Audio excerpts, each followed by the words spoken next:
Royce, what are we doing? We're digging up an area for our new shed. Yep. That's why I'm hitting the ground super hard. Okay?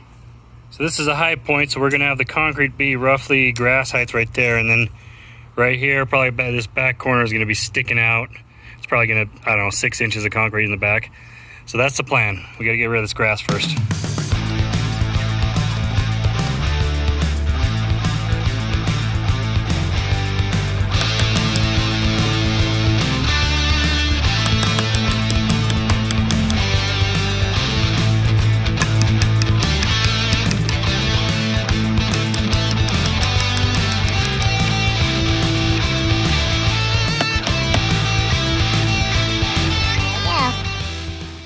A little muddy, a little messy, but it's all up.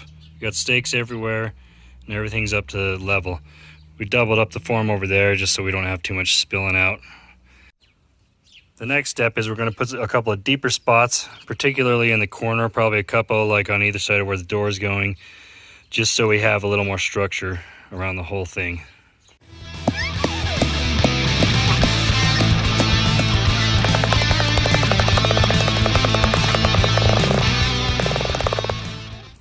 These little spot footings increase the depth by about another 6 inches, so we got about 10 inches. To explain them, there's going to be one in every corner, and then there's going to be one on either side of this door. There's going to be a door right here, so that's going to hold a little more weight from the roof. So that's why we're doing that.